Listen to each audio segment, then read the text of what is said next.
ഇന്ന് ദിവസം 132. ഇന്ന് വായിക്കുന്ന വചനഭാഗങ്ങൾ 2 സാമുവേലിൻ്റെ പുസ്തകത്തിൽ നിന്ന് അധ്യായം 14, 1 ദിനവൃത്താന്ത പുസ്തകത്തിൽ നിന്ന് അധ്യായം 18, സങ്കീർത്തനങ്ങൾ 14. 2 സാമുവേലിൻ്റെ പുസ്തകത്തിൽ നിന്ന് അധ്യായം 14. അബ്സലോമിൻ്റെ തിരിച്ചുവരവ്. രാജാവിൻ്റെ ഹൃദയം അബ്സലോമിനെ പാർത്തിരിക്കുന്നുവെന്ന് സെരൂയയുടെ മകൻ യോവാബ് ഗ്രഹിച്ചു. അതുകൊണ്ട് അവൻ തെക്കോവായിലേക്ക് ആളയച്ച് സമർത്ഥയായ ഒരു സ്ത്രീയെ വരുത്തി, നീ ഒരു വിലാപക്കാരിയായി നടിക്കുക. വിലാപവസ്ത്രം ധരിച്ച് തൈലം പൂശാതെ മരിച്ചവനെക്കുറിച്ച് വളരെ ദിവസങ്ങളായി ദുഃഖിച്ചിരിക്കുന്ന സ്ത്രീയെപ്പോലെ പെരുമാറുക. എന്നിട്ട് രാജസന്നിധിയിൽ ചെന്ന് ഞാൻ പറയുന്നത് പറയുക എന്ന് യോവാബ് അവളോട് ആവശ്യപ്പെട്ടു. പിന്നെ പറയേണ്ട കാര്യം അവൻ അവൾക്ക് വിവരിച്ചു കൊടുത്തു.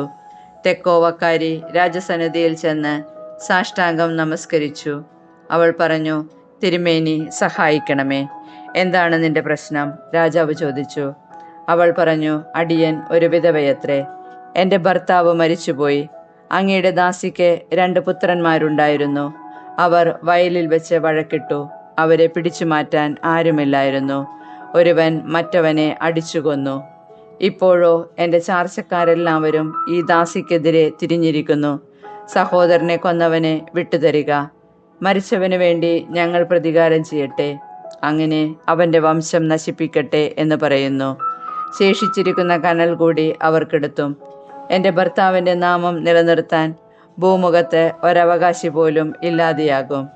അപ്പോൾ രാജാവ് പറഞ്ഞു, വീട്ടിലേക്ക് മടങ്ങുക. നിന്റെ കാര്യത്തിന് ഞാൻ നിർദ്ദേശം കൊടുത്തുകൊള്ളാം. തെക്കോവക്കാരി പറഞ്ഞു, തിരുമേനി, കുറ്റം എൻ്റെയും എൻ്റെ പിതൃഗൃഹത്തിൻ്റെയും മേൽ ഇരിക്കട്ടെ. രാജാവും സിംഹാസനവും കുറ്റസ്പർശമേൽക്കാതിരിക്കട്ടെ. ആരെങ്കിലും നിന്നെ ഭീഷണിപ്പെടുത്തിയാൽ അവനെ എൻ്റെ അടുക്കൽ കൊണ്ടുവരിക. അവൻ നിന്നെ വീണ്ടും ശല്യപ്പെടുത്തുകയില്ല. രാജാവ് കൽപ്പിച്ചു. അപ്പോൾ അവൾ പറഞ്ഞു, രക്തത്തിന് പ്രതികാരം ചെയ്യാൻ, വീണ്ടും കൊല നടത്തി എൻ്റെ മകനെ നശിപ്പിക്കാൻ ഇടവരാതിരിക്കാൻ തിരുമേനി അങ്ങയുടെ ദൈവമായ കർത്താവിനെ വിളിച്ചപേക്ഷിക്കണമേ. രാജാവ് പറഞ്ഞു, കർത്താവാണേ, നിന്റെ മകൻ്റെ തലയിലെ ഒരു മുടി പോലും വീണു പോവുകയില്ല. അപ്പോൾ അവൾ പറഞ്ഞു, തിരുമേനി, അങ്ങയുടെ ദാസി ഒരു വാക്കുകൂടി ബോധിപ്പിച്ചു കൊള്ളട്ടെ, പറയുക. രാജാവ് അനുവദിച്ചു. അവൾ പറഞ്ഞു, പിന്നെന്തുകൊണ്ട് ദൈവത്തിനെതിരായി അങ്ങ് ഇതേ തെറ്റ് ചെയ്തിരിക്കുന്നു? പ്രവാസത്തിൽ നിന്ന് സ്വപുത്രനെ മടക്കിക്കൊണ്ടുവരാത്തതുകൊണ്ട് അങ്ങ് അങ്ങയെ തന്നെ കുറ്റം വിധിച്ചിരിക്കുന്നു. നാം എല്ലാവരും മരിക്കും. നിലത്ത് വീണ് ചിതറിയാൽ തിരിച്ചെടുക്കാൻ വയ്യാത്ത വെള്ളം പോലെയാണ് നാം.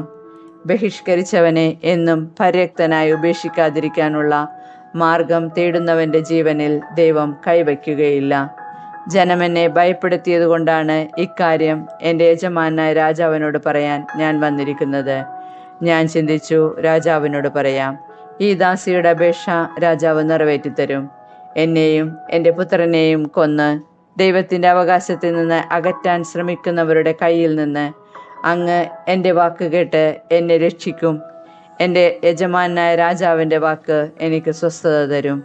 എന്തെന്നാൽ നന്മയും തിന്മയും വിവേചിച്ചറിയുന്നതിൽ എൻ്റെ യജമാനായ രാജാവ് ദൈവദൂതനെ പോലെയാണ്. അങ്ങയുടെ ദൈവമായ കർത്താവ് അങ്ങയുടെ കൂടെ ഉണ്ടായിരിക്കട്ടെ. ഞാൻ നിന്നോടൊരു കാര്യം ചോദിക്കട്ടെ, നീ സത്യം പറയണം. രാജാവ് അവളോട് പറഞ്ഞു, യജമാനെ അരുളി ചെയ്താലും. അവൾ പറഞ്ഞു. രാജാവ് ചോദിച്ചു, ഇതിൻ്റെ എല്ലാം പിന്നിൽ യോവാബിൻ്റെ കരങ്ങളാണോ ഉള്ളത്? യജമാനെ, അവിടുത്തെ ചോദ്യത്തിന് മറുപടി പറയാതെ രക്ഷപ്പെടാൻ ആർക്കും സാധിക്കുകയില്ല. അങ്ങയുടെ ദാസൻ യോവാബ് തന്നെയാണ് എന്നെ പ്രേരിപ്പിച്ചത്. അവൻ തന്നെയാണ് ഈ വാക്കുകളൊക്കെ എനിക്ക് പറഞ്ഞു തന്നത്. എന്നാൽ കാര്യങ്ങളെല്ലാം നേരെയാക്കാനാണ് യോവാബ് ഇത് ചെയ്തത്. ഭൂമിയിലുള്ള സകലതും അറിയത്തക്ക വിധം ദൈവദൂതനെ പോലെ ജ്ഞാനിയാണ് അവിടുന്ന്. അവൾ പറഞ്ഞു. രാജാവ് യോവാബിനോട് പറഞ്ഞു, ശരി, ഞാൻ സമ്മതിച്ചിരിക്കുന്നു. ചെന്ന് അബ്സലോം കുമാരനെ കൂട്ടിക്കൊണ്ടുവരിക. യോവാബ് രാജസന്നിധിയിൽ സാഷ്ടാംഗം പ്രണമിച്ച് പറഞ്ഞു, യജമാനെ, ദൈവം അങ്ങയെ അനുഗ്രഹിക്കട്ടെ. അങ്ങേക്ക് അടിയനിൽ പ്രീതിയുണ്ടെന്ന് ഞാൻ ഇപ്പോൾ അറിയുന്നു. അങ്ങ് അടിയൻ്റെ അപേക്ഷ അനുവദിച്ചുവല്ലോ. യോവാബ് ഗഷൂറിൽ ചെന്ന് അബ്സലോമിനെ ജെറുസലേമിൽ കൂട്ടിക്കൊണ്ടുവന്നു. അവൻ സ്വഭവനത്തിൽ താമസിക്കട്ടെ, എനിക്ക് അവനെ കാണേണ്ട, രാജാവ് കൽപ്പിച്ചു. അങ്ങനെ അബ്സലോം രാജസന്നിധിയിൽ വരാതെ സ്വന്തം വീട്ടിൽ കഴിഞ്ഞു. ഇസ്രായേലിലെങ്ങും അബ്സലോമിനെ പോലെ സൗന്ദര്യവാനായി ആരുമുണ്ടായിരുന്നില്ല. അടിമുതൽ മുടിവരെ തികവുറ്റവനായിരുന്നു അവൻ. അവൻ്റെ മുടി വെട്ടുമ്പോൾ വർഷത്തിലൊരിക്കലാണത് വെട്ടുക. മുടി വളർന്ന് ഭാരമാകുന്നത് കൊണ്ടത്രേ വെട്ടുന്നത്. കത്തിരിച്ച് കളയുന്ന മുടി രാജതൂക്കത്തിന് 200 ഷെക്കൽ ഭാരമുണ്ടായിരുന്നു. അബ്സലോമിന് 3 പുത്രന്മാരും താമാർ എന്നു പേരുള്ള ഒരു പുത്രിയും ജനിച്ചു. അവൾ അതീവ സുന്ദരിയായിരുന്നു. രാജസന്നിധിയിൽ ചെല്ലാതെ 2 സംവത്സരം അബ്സലോം ജെറുസലേമിൽ താമസിച്ചു. രാജാവിൻ്റെ അടുത്തേക്ക് അയക്കേണ്ടതിന് അവൻ യോവാബിനെ വിളിപ്പിച്ചു. എന്നാൽ യോവാബ് അവൻ്റെ അടുക്കൽ ചെന്നില്ല. അവൻ 2ാമതും ആളയച്ചു. യോവാബ് ചെന്നില്ല. അപ്പോൾ അബ്സലോം ദാസന്മാരോട് പറഞ്ഞു, നോക്കൂ, യോവാബിൻ്റെ വയൽ എൻ്റെ അടുത്താണല്ലോ, അതിൽ യവം വളരുന്നു. നിങ്ങൾ ചെന്ന് അതിന് തീ വയ്ക്കൂ. അങ്ങനെ അബ്സലോമിൻ്റെ ഭൃത്യന്മാർ വയലിന് തീ വെച്ചു. യോവാബ് അബ്സലോമിൻ്റെ വീട്ടിൽ ചെന്ന്, നിന്റെ ദാസന്മാർ എൻ്റെ വയലിന് തീ വെച്ചത് എന്തിനെന്ന് അവനോട് ചോദിച്ചു. ഞാൻ വിളിപ്പിച്ചിട്ട് നീ വരാഞ്ഞത് കൊണ്ട് തന്നെ. ഗഷൂറിൽ നിന്ന് ഞാനിവിടെ വന്നത് എന്തിന്? അവിടെ താമസിക്കുകയായിരുന്നു കൂടുതൽ നല്ലത് എന്ന് നിന്നെ അയച്ച രാജാവിനോട് എനിക്ക് പറയണമായിരുന്നു. അബ്സലോം മറുപടി പറഞ്ഞു. അവൻ തുടർന്നു, ഞാൻ രാജസന്നിധിയിൽ ചെല്ലട്ടെ, എന്നിൽ കുറ്റമുണ്ടെങ്കിൽ അവൻ എന്നെ കൊല്ലട്ടെ. അപ്പോൾ യോവാബ് രാജസന്നിധിയിൽ ചെന്ന് വിവരം പറഞ്ഞു. രാജാവ് അബ്സലോമിനെ വിളിപ്പിച്ചു. അങ്ങനെ അവൻ വന്ന് രാജസന്നിധിയിൽ സാഷ്ടാംഗം പ്രണമിച്ചു. രാജാവ് അബ്സലോമിനെ ചുംബിച്ചു. 1 ദിനവൃത്താന്ത പുസ്തകത്തിൽ നിന്ന് അധ്യായം 18. ദാവീദിൻ്റെ യുദ്ധങ്ങൾ. ദാവീദ് ഫിലിസ്ത്യരെ തോൽപ്പിച്ചു. അവരിൽ നിന്ന് ഗത്തും അതിനോട് ചേർന്ന ഗ്രാമങ്ങളും പിടിച്ചെടുത്തു. പിന്നീട് മൊവാബിനെ തോൽപ്പിച്ചു. മൊവാബ്യർ ദാവീദിൻ്റെ ദാസന്മാരായി തീർന്ന് കപ്പം കൊടുത്തു. സോബ രാജാവായ ഹദദേസർ യൂഫ്രട്ടീസ് വരെ അധികം വ്യാപിപ്പിക്കാൻ ഉദ്യമിച്ചപ്പോൾ ഹമാത്തിൽ വെച്ച് ദാവീദ് അവനെ തോൽപ്പിച്ചു. ദാവീദ് അവൻ്റെ 1000 രഥങ്ങൾ, 7000 കുതിരപ്പടയാളികൾ, 20,000 കാലാളുകൾ എന്നിവ പിടിച്ചെടുത്തു. 100 രഥങ്ങൾക്ക് വേണ്ട കുതിരകളെ എടുത്ത് ബാക്കി കുതിരകളുടെ കുതിഞ്ഞരമ്പ് ഛേദിച്ചു കളഞ്ഞു. ദമാസ്കസിലെ സിറിയാക്കാർ സോബ രാജാവായ ഹദദേസറിൻ്റെ സഹായത്തിനെത്തി. എന്നാൽ ദാവീദ് 27,000 സിറിയാക്കാരെ കൊന്നൊടുക്കി. സിറിയയിലും ദമാസ്കസിലും ദാവീദ് കാവൽ പട്ടാളത്തെ നിയോഗിച്ചു. സിറിയാക്കാർ ദാവീദിൻ്റെ ദാസന്മാരായി തീരുകയും കപ്പം കൊടുക്കുകയും ചെയ്തു. ദാവീദ് പോയിടത്തെല്ലാം കർത്താവ് അവന് വിജയം നൽകി. ഹദദേസറിൻ്റെ ഭടന്മാരുടെ പൊൻപരിചകൾ ദാവീദ് ജെറുസലേമിലേക്ക് കൊണ്ടുപോന്നു. ഹദദേസറിൻ്റെ നഗരങ്ങളായ തിബാത്തിൽ നിന്നും കൂനിൽ നിന്നും ദാവീദ് ധാരാളം പിച്ചളയും കൊണ്ടുവന്നു. അതുപയോഗിച്ചാണ് സോളമൻ ജലസംഭരണിയും സ്തംഭങ്ങളും പാത്രങ്ങളും ഉണ്ടാക്കിയത്. സോബ രാജാവായ ഹദദേസറിൻ്റെ സൈന്യത്തെ ദാവീദ് തോൽപ്പിച്ചെന്ന് ഹമാത്തിലെ രാജാവായ തോവു കേട്ടു.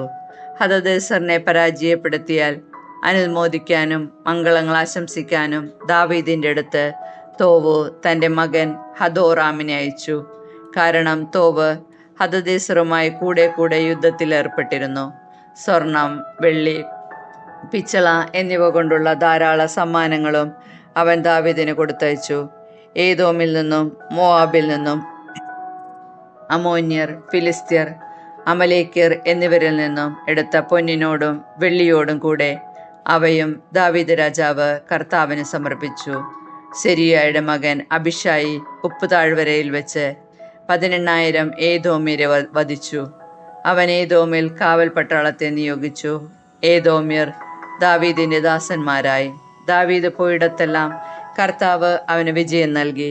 ദാവീദ് ഇസ്രായേൽ മുഴുവൻ്റെയും രാജാവായി ഭരിച്ചു. ജനത്തിന് അവൻ നീതിയും ന്യായവും നടത്തിക്കൊടുത്തു. സെരിയയുടെ മകൻ യോവാബ് സേനാധിപനും അഹീലൂദിൻ്റെ മകൻ യഹോഷാഫാത്ത് നടപടി എഴുത്തുകാരനുമായിരുന്നു.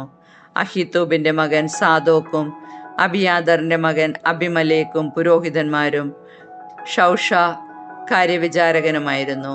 യഹോയിദായുടെ മകൻ ബനായ കെറോത്യരുടെയും പെലേത്യരുടെയും അധിപതിയും ദാവീദിൻ്റെ പുത്രന്മാർ രാജാവിൻ്റെ മുഖ്യ സേവകന്മാരും ആയിരുന്നു.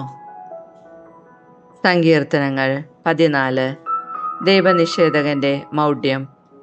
ദൈവമില്ല എന്ന് മൂഢൻ തൻ്റെ ഹൃദയത്തിൽ പറയുന്നു. മ്ലേച്ഛതയിൽ മുഴുകി അവർ ദുഷിച്ചിരിക്കുന്നു. നന്മ ചെയ്യുന്നവർ ആരുമില്ല. കർത്താവ് സ്വർഗത്തിൽ നിന്ന് മനുഷ്യമക്കളെ നോക്കുന്നു.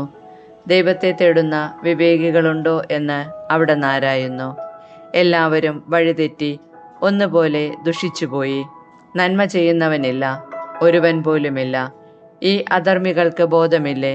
ഇവർ എൻ്റെ ജനത്തെ അപ്പം പോലെ തിന്നൊടുക്കുന്നു. ഇവർ കർത്താവിനെ വിളിച്ചപേക്ഷിക്കുന്നില്ല.